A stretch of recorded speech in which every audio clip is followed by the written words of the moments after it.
Hello, everybody, and welcome back to the Curbside to Bedside podcast. Ryan, it's been a while since we've had you on the show. Thank you for coming back. Don't you shame me.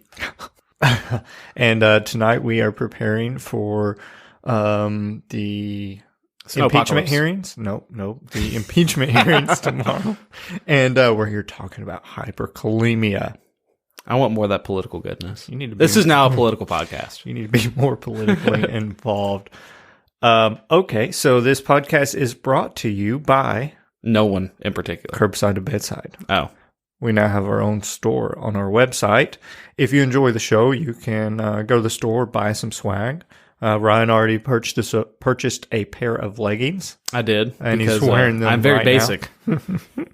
They're comfy. They supplement my looks and my feminine figure. All right, so let's get into the show. We're talking about hyperkalemia. And if you sleep on hyperkalemia, or if you miss obvious hyperkalemia, then there's a good chance that your patient will die. And if you don't treat it properly, there's a good chance that you will not be able to resuscitate your patient. Hyperkalemia is the most lethal electrolyte abnormality out of all of the other electrolyte abnormalities that exist. It is not the most common. The most common is hyponatremia. But if a patient's hyperkalemic, then they can deteriorate rapidly and without warning. Paramedics generally give little thought or credence to the possibility of hyperkalemia. They may note that the patient has classic peak T waves, and that's generally the most common, that's generally the only sign of hyperkalemia that paramedics are taught. Would you agree? Yeah, that's all I remember. Those nice, tall, symmetrical, tinted T waves. But you know what? If we're going to talk about treating hyperkalemia in the pre-hospital environment, surprisingly, peak T waves maybe not that as big of a deal, as frequent as we thought. Maybe they don't alone. Maybe peak T waves alone don't predict adverse events. Oh, God. It's a rough one, guys. Words. And there are other pathognomonic EKG findings that do, and that I believe should require urgent treatment in the pre-hospital environment, and we are going to go over that. So, let's cover this topic, Ryan, in a way that arms the pre-hospital provider with the necessary information so that they can know when and how to treat hyperkalemia.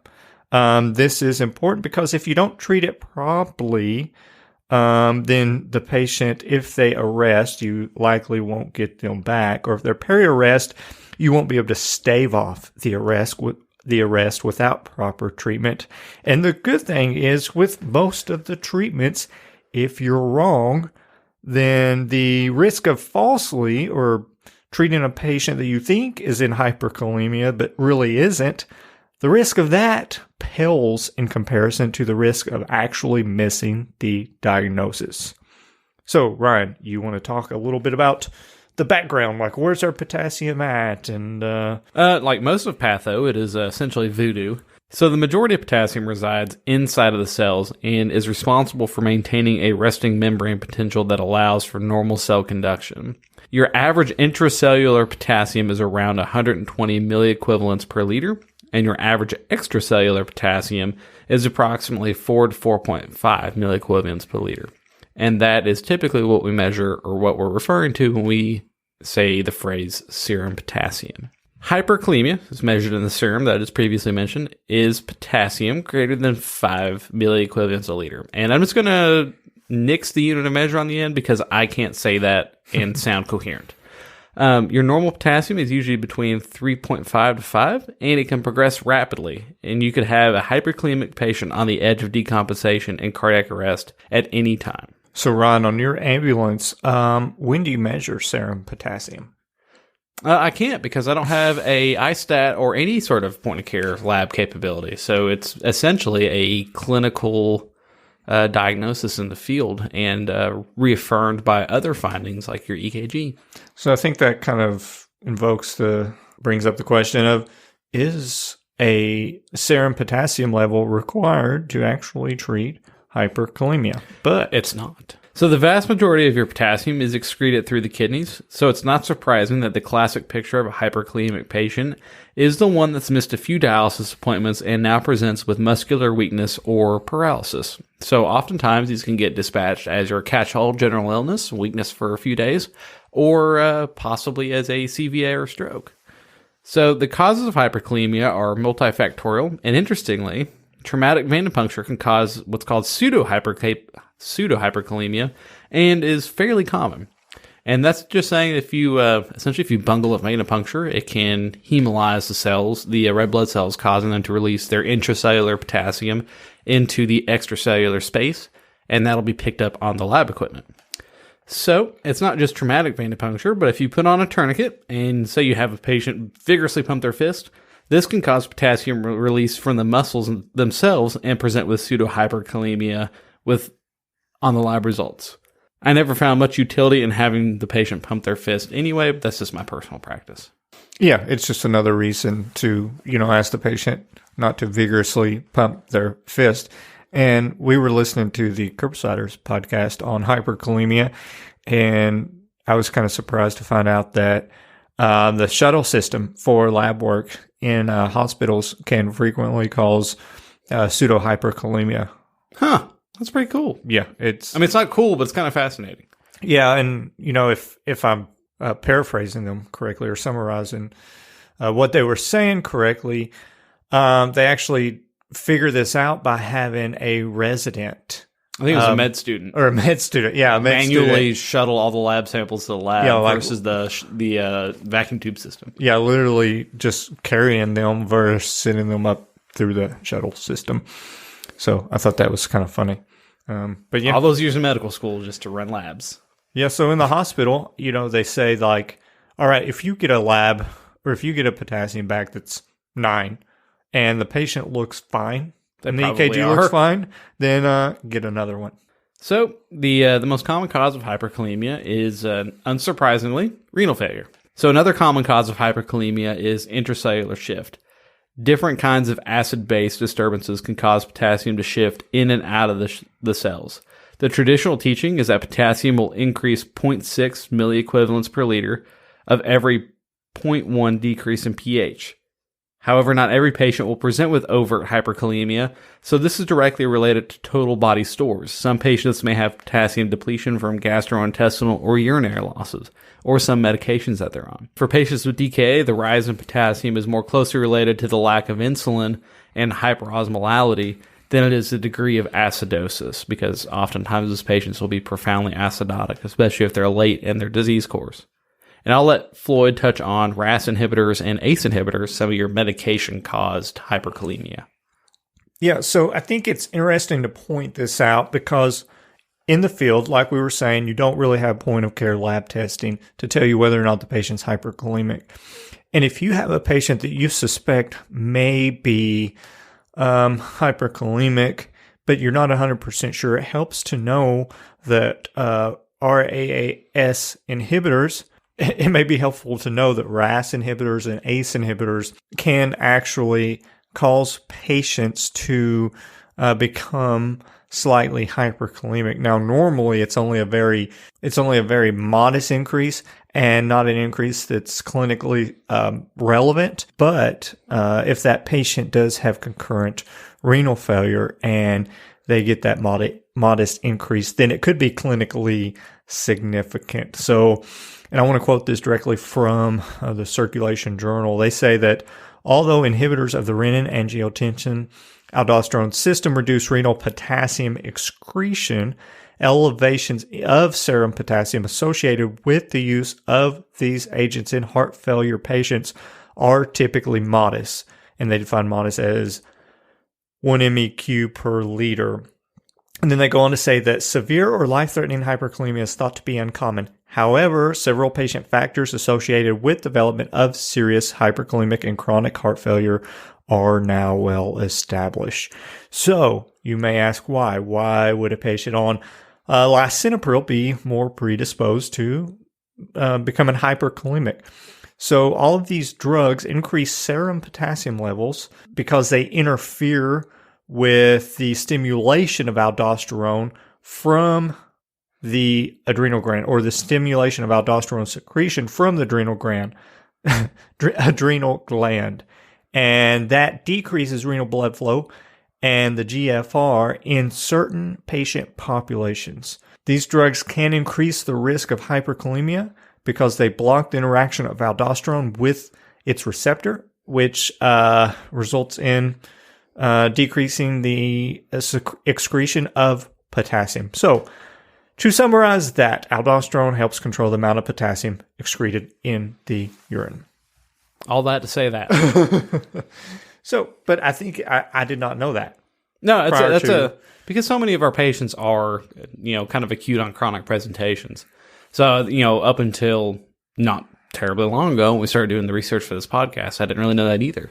So I didn't know that every other patient that I see that has lisinopril on their med list, may be slightly more predisposed to hyperkalemia than, some of the other cohorts that we see. All right, so what are the effects of hyperkalemia? Well, the most profound effect is on the heart, the myocardium. When a patient becomes hyperkalemic, the resting membrane potential changes. It becomes less negative. So it usually goes from around -90 to -80. So the conduction system is overall depressed.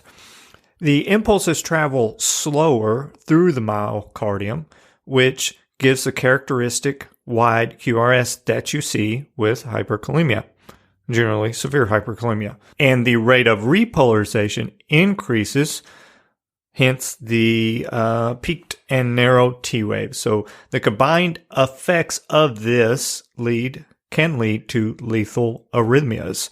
It's often quoted by some that the most common finding in a patient with severe hyperkalemia is ventricular fibrillation. So the membranes become excitable, but they're slow to depolarize, and the rate of repolarization is shortened. So you can see any number of cardiac arrhythmias. Amol Mathieu calls it the syphilis of electrocardiographic findings, meaning that you can see almost any number of EKG changes in a patient with hyperkalemia. As stated earlier, the classic finding is peak T waves. Remember, though, that there's generally a progression in a stepwise fashion. So a patient may or may not present to you. They may or may not present to you along that spectrum. So they may not have what a lot of people would consider classic signs of hyperkalemia. Now, at the far end of the spectrum, the most ominous finding by far is a sine wave pattern. A sine wave pattern. It's something that you need not forget. This is when the QRS widens to the point where the QRS and the T wave are nearly indistinguishable.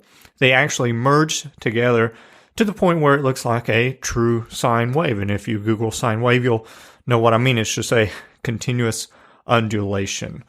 Now, some people might find it difficult to distinguish between peak T waves and hyperacute T waves that you often see in the early phase of a STEMI. There have been many a hyperkalemic patient that has arrested in the cath lab because they thought it was ischemia, and there have been many STEMI patients that have arrested in the ER because they thought that it was hyperkalemia. You can distinguish between hyperkalemic T waves and hyperacute T waves. Just remember that hyperkalemic T waves are pointed. They are peaked. Imagine if you pricked your finger with a T wave, it would bleed if it was a hyperkalemic T wave. So they are tinted. Hyperacute T waves usually have a more broad, and I call it a blunt tip to them. Also, hyperkalemic T waves have a smaller, narrower base, whereas hyperacute T waves have a broad base. So that's not the only finding, right? The general escalation from, as the patient goes from moderate hyperkalemia to severe hyperkalemia is as follows. From about 5.5 to 6.5, you get peak T waves. from about 6.5 to 7.5, the P wave amplitude becomes smaller and the PR interval is prolonged. And then from about 7.5 to 8 or beyond, the QRS becomes wide. Now, a wide QRS is a hyperkalemic patient that needs to be treated. Dr. Almo-Matou calls them really, really wide, or actually really, really wide complex tachycardias. Regular, really wide complex tachycardias. In fact, if you have a QRS that's wider than one big box wide, think tox or metabolic. Normal ventricular tachycardia is not usually that wide. And in fact, the typical treatment for ventricular tachycardia can kill a patient. It's almost always safe to treat a patient with a wide QRS complex tachycardia for hyperkalemia because that is not going to cause a lot of harm to a patient with ventricular tachycardia, but the opposite is not true. So you could encounter the patient at the end of the spectrum. You won't always get a patient that progresses or that presents with peak T waves progressing to the QRS becoming wide. You may just get a wide QRS. The EKG also is not very sensitive. You could, and there have been case reports of patients with completely normal EKGs in the presence of lethal, deadly potassium levels. But if you have EKG changes indicative of hyperkalemia, then the EKG is very specific, meaning that if the EKG is pathognomonic for severe hyperkalemic, then the patient is probably hyperkalemic. Something that I think is very interesting is that hyperkalemia can also trick the computer algorithm into double counting the rate. And surprisingly, this is actually pretty specific. So if you've got a patient with a wide QRS at a rate of, let's say, 80, and the computer, the monitor is actually counting it as 160, then that is called Lippmann's sign. This is likely because the computer finds it difficult to differentiate between the QRS and the T wave. Also, ST elevation is not an uncommon finding on the EKG of a hyperkalemic patient, and this ST elevation generally resolves with treatment. Now let's get into exactly who needs to be treated. I think we already let the cat out of the bag and said that patients with just peak T waves don't necessarily need treatment. Now, there was an interesting study performed, or an interesting review that was conducted by Durfee et al., and we will link this in our show notes. And they looked at potassium levels as they relate to EKG changes, as that relates to adverse events. So they looked at a total of 188.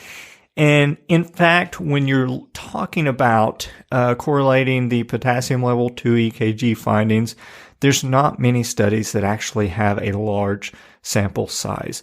So they looked to see which patients had an increased likelihood of short-term events, or which EKG findings were associated with an increased likelihood of short-term events. Surprisingly, there was no significant correlation between peak T waves and short-term adverse events. However, among patients that did have a short-term adverse event, there was some EKG finding indicative of hyperkalemia. So this goes against those case reports that we mentioned earlier that said patients can have deadly and lethal potassium levels and a completely normal EKG. Not saying it can't happen, but it's a case report for a reason. So I think it also helps to talk about clinical features of hyperkalemia and not just EKG findings. So skeletal muscles are also sensitive to hyperkalemia, and patients can present with symptoms ranging from weakness to flaccid paralysis. They may have nausea, vomiting, and diarrhea. They may have muscle cramps. They could even have just focal paralysis. But these findings are not reliable. So the absence of does not mean anything. So back to our original question. When do you treat? It would be very disappointing to me to have a crashing patient that you have started on fluids, pressors, you've tried pacing unsuccessfully, only to find out that the potassium was 9, and you had medications on hand that could have potentially stabilized or staved off unnecessary interventions, including CPR, because the patient could go into cardiac arrest.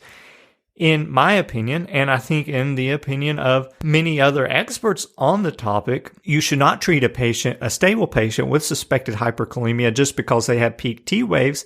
However, if you have an unstable patient with other pathognomonic EKG findings, namely wide QRS complex, I think you're beholden to treat them until that QRS complex shortens and the patient stabilizes. Now, I've had just a few hyperkalemic patients myself, so I am by no means an expert. One was a patient with that was on renal dialysis, had missed a few appointments, and had flaccid paralysis, total body paralysis. And the patient actually said, I missed a few dialysis appointments. My potassium's probably high because this happens to me every time my potassium gets high. It's a pretty reliable finding. That's a pretty reliable finding. So I was a new paramedic at the time. I did recognize the urgency. As soon as I ran a 12 lead, I saw the ominous sine wave pattern. Unfortunately, I could not get an IV. And at that point in my career, I was afraid to start IOs on conscious patients. Luckily, the patient was like, I'm a little short of breath. And I knew that we could give beta agonists to patients with hyperkalemia. I'm like, oh, I can justify this. She's short of breath. And I know that this might also help her hyperkalemia marginally. So I recognized the sine wave pattern, and I called ahead to the room, and I said real plainly and loudly that I gave the patient history and said the patient has a sine wave pattern on the EKG and has a history of severe hyperkalemia. The ER physician personally got on the radio and said, I will be standing by. Get them here. So that was just a super interesting case. The other cases that I've had were not as interesting. One was a factory worker who started feeling weak. I really thought nothing of it. I thought maybe it was fatigued. Definitely thought that it could be caused by cardiac-related issues. So I ran a 12 lead, and lo and behold, the rate was a little slow. I want to say it was in the 40s or 50s. The patient didn't have any paralysis, focal or otherwise, but he did have tinted and peak T waves. And apparently I did not question his history enough, because after I picked up another patient to transfer them out of the facility, the ER physician said his potassium was something pretty high. I want to say it was 6 something, maybe it was in the 6s, I believe. And he said, he was trying to replace salt in his diet. So he was using a potassium salt that was supposed to be healthier. So that was an interesting case. The only other patient was a patient with a blood glucose of high and cardiac arrest with a really, really wide complex, really wide QRS complexes. And I honestly don't know if she was hyperkalemic, but I thought that reasonable enough. Well, I'm not going to get her back unless I treat the hyperkalemia. So I treated it. Just to summarize that real quick before Ryan gets into the treatment. So let's say a patient is stable but complaining of weakness, and you run a 12 lead and find some peak T waves, but there's no concerning findings otherwise. This would be a good patient, in my opinion, to have some reservations treating. But if you have a patient with a really, really wide QRS complex, the first step in treatment before anything else should be the administration of calcium to stabilize the myocardial membrane.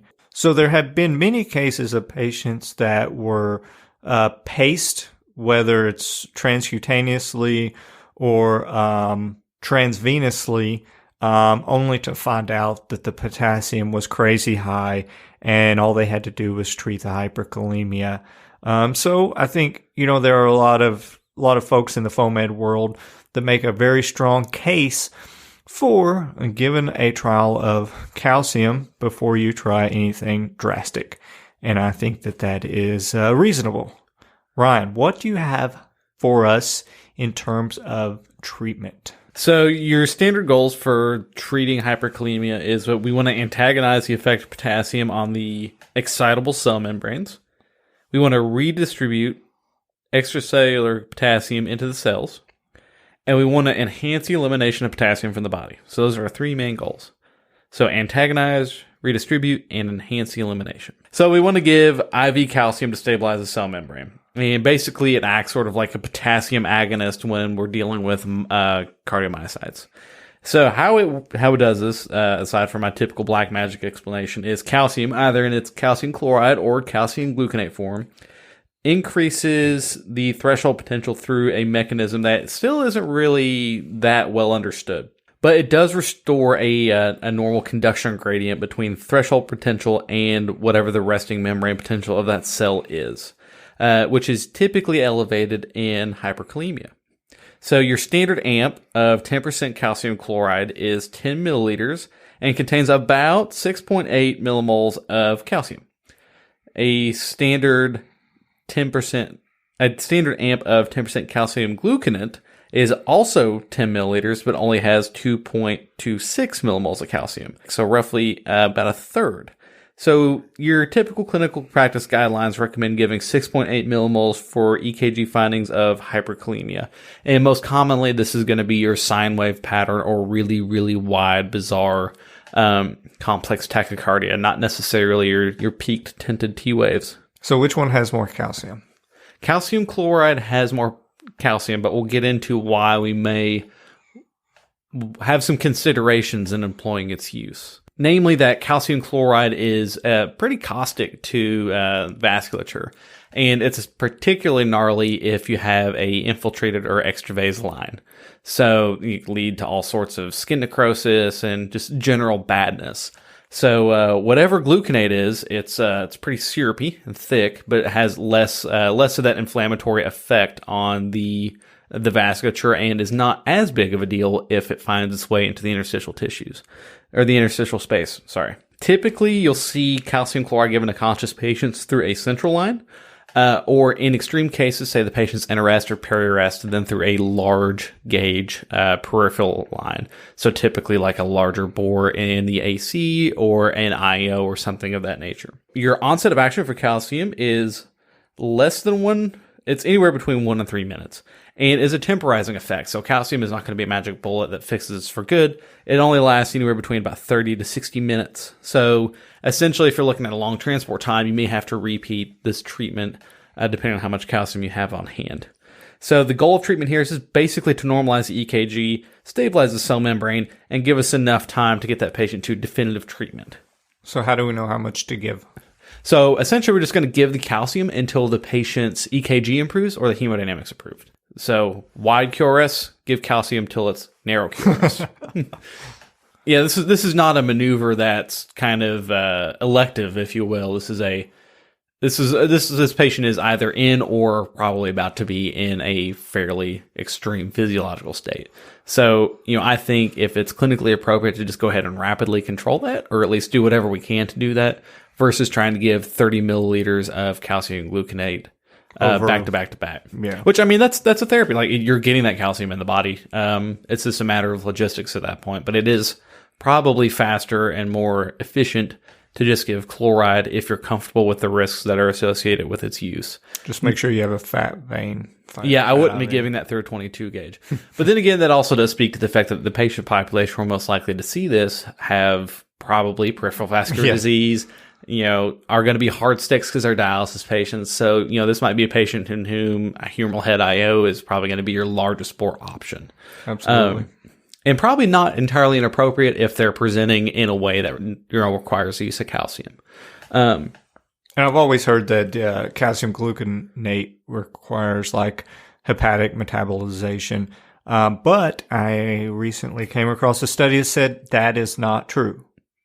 That it does not. So that used to be an argument. That used to be an argument against using calcium gluconate. So, and some textbooks have suggested in the past that calcium should not be given to patients in digoxin toxicity because you've been linked to the whole stone, heart, and cardiovascular collapse phenomenon in humans and in animal models. But a lot of the recent literature, and Floyd can probably speak to this a little bit more eloquently, it's not really something of concern. It was more of a kind of like a myth that just got passed down from generation to generation. So typically for calcium gluconate, you're giving 1 gram over 2 to 3 minutes. Calcium chloride, you're giving 1 gram over 3 minutes typically. And you can repeat either about every 5 minutes and basically just titrate to the EKG. The other medication we can give is IV insulin, and it's typically given in conjunction with dextrose unless your blood sugar is greater than 250. So what insulin does is it drives potassium back into the cells where it belongs. So, we have a lot of extracellular potassium floating around. That's how we get that serum measurement. Insulin helps push it back into the cells into its nice, neat, cozy little home. So for the insulin dosage, if we have any paramedics out there just giving insulin in the field, this might be something you find on an interfacility transfer or if you work on a critical care platform. And the dosage is 10 units IV push, followed by about 25 grams of dextrose. So hypoglycemia is a concern that we need to watch closely for and can occur in about 20% of patients in which this therapy is given. And the onset of action for our insulin is typically less than 15 minutes. So if you are giving insulin, just remember you need to check a finger stick early and often because there is a fairly high incidence of hypoglycemia with that therapy. So one place I work for actually has it in their protocol to administer insulin and dextrose for hyperkalemia, but they don't carry insulin. So it's strictly for interfacility transfers. If you show up and you find that the patient has life-threatening hyperkalemia and they have not treated the patient yet, then you should request from the physician to do that. Insulin and dextrose concoction is a good combination unless the patient's already hyperglycemic, like over 250, and then just treat the hyperglycemia. Yeah, just give them a little bit of insulin. The key thing there is just not to just give insulin and not monitor their blood sugar accordingly, which is kind of common sense. But once again, things happen. So just keep an eye out for it. I think some providers have switched to giving 2 amps of dextrose, so 50 grams of dextrose. If 25 is good, then 50 is better. I guess just because the rate of hypoglycemia is so frequent that they're like, it's not unreasonable. Yeah. Not unreasonable at all. And naturally, the definitive therapy for this is typically hemodialysis.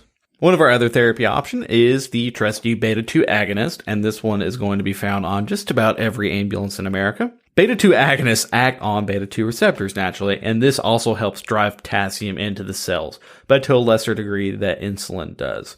So your 2 prominent beta agonists you can find on most standard ambulances or an EMS kit is going to be epinephrine and trusty albuterol. How much albuterol do you give? Well, the answer is a ton, because your typical albuterol little squeezy bit. Is there a better word than squeezy bit, Floyd? It's a squeezy bit. So your squeezy bit is typically 2.5 milligrams. The tube, yeah. Maybe. It's a squeezy bit now. So it's typically 2.5 milligrams of albuterol and 3 milliliters of solution. And we are going to give anywhere from 10 to 20 milligrams. I think a lot of literature cites the higher end of that. Or IV salbutamol. How many of those squeezy bits would you have to give 20? For 20, it's 8. 8. What do you think the RT would say if you roll in the patient? Oh, like you got a neb going. How much did you give? 20 milligrams. Oh, you said 2? No, I said it's 20. They probably shit the bed. So they will probably be a little bit tachycardic. They will kind of get the jitters and stuff like that. But at this stage in the game, we are treating fairly emergent hyperkalemia and can be undertaken. For most transport times, they're not going to be able to clear 20 milligrams of inhaled albuterol, and I doubt there's very many places that are rolling around on the streets with salbutamol to give intravenously. And epi. Floyd, what would be the dose for epinephrine for HyperK? I'm shaking my head. Neither of us know. Who just knows it's a beta 2 agonist? I don't think it's a routine treatment. No, I wouldn't think so. Albuterol is a lot handier. Yeah, it's not a routine treatment. But I mean, hey, if the patient's hypotensive and unstable and you want to press her, epi's a beta 2 agonist. Yeah. So with albuterol, you might get a possible rebound effect since it drives potassium into the cells and might not be removed with dialysis. But in the pre-hospital environment, it's probably one of the fairest shakes we have at actually treating the condition. And the effect takes a little bit longer to be apparent, at kind of around half an hour. So a lot of times this therapy is delivered after calcium. And if you don't have IV calcium on your truck, then albuterol is probably your best bet aside from general good supportive care. Then get calcium, because membrane stabilization is the number one thing. If you're going to do anything, give calcium. Sodium bicarb is very controversial. We were discussing this before the podcast. Years ago, it was calcium bicarb, calcium bicarb, calcium bicarb. And now it's like a lot of people are saying that sodium bicarb is not recommended as the only therapy or at all, period. No bicarb. Now, I think that should probably be left up to you, your medical director, or medical control, because although it is controversial, there's a few studies looking at the effects, and while on the surface you could find these studies and you would find that it does lower the potassium, but these were all of the studies showing benefit was actually not hypertonic bicarb. The studies that showed benefit were based on prolonged administration. Bloomberg et al. Showed that only at 4 and 6 hours of continuous sodium bicarb did a moderate decline occur, and half was calculated to be due to extracellular fluid volume expansion.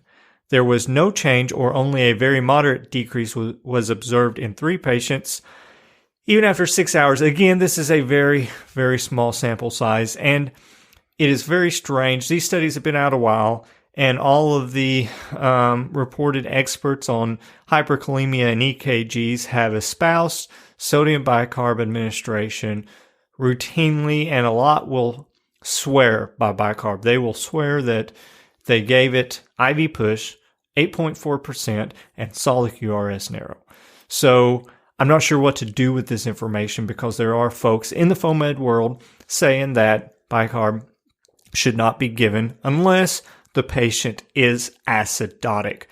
Now, why would this not work? We know that acidosis causes potassium to shift outside of the cells in the serum, and we know that by giving bicarb that the pH should increase and shift potassium back into the cells. But it doesn't seem to really work this way when you give the 8.4% solution. Now, why is that? The theory is that bicarb solutions are hypertonic, and just as hyperglycemia can pull or, quote, drag the potassium out of the cell, the theory is that bicarb can do that too. The hypertonicity of bicarb pulls water out of the cells, thereby pulling potassium along with it. This is frequently referred to as a solute drag. And the theory is that the potassium lowering effect you get by increasing the pH is canceled out by the solute drag effect. And I just want to throw this trial out there for you all to take a gander. It's the Bicar ICU, BICAR-ICU trial, where they looked at patients with a low pH, a low PaCO2, and patients with a SOFA score greater than 3 or lactate greater than 2. They excluded patients with ongoing loss of bicarbonate from the GI tract or the kidneys, or patients with late-stage chronic kidney disease, diabetic ketoacidosis, or some sort of exogenous acid load, meaning exogenous salicylate poison or something of the like. So they were treated with 4.2% bicarb infusions in 30 minutes. Again, not the 8.4 hypertonic solution that we're used to seeing. Bicarb did reduce the potassium levels, and it helped stave off some dialysis. So there you have it. Give Bicarb if you dare. Dun, dun, dun. The AHA does list modifications for special cases, and hyperkalemia is a special case. Now, you probably won't talk about this in your standard ACLS class, but if you actually read the guidelines and go down to special cases, they say that treatment of severe hyperkalemia aims at protecting the heart from the effects of hyperkalemia by antagonizing the effects of potassium on excitable cell membranes, forcing potassium into cells to remove it promptly from the circulation. And they talk about all of the therapies that we just mentioned. So if you think that you need to present ACLS guidelines for your medical director to get them to approve protocols, It's in there. It's in there. We really hope that you have enjoyed this podcast. To check out some of our other podcasts, find us on your favorite podcasting app or go to curbtobed.com. Like our page on Facebook and follow us on Twitter. Our handle is @curbtobed, and we are also on Instagram. And thank you for listening.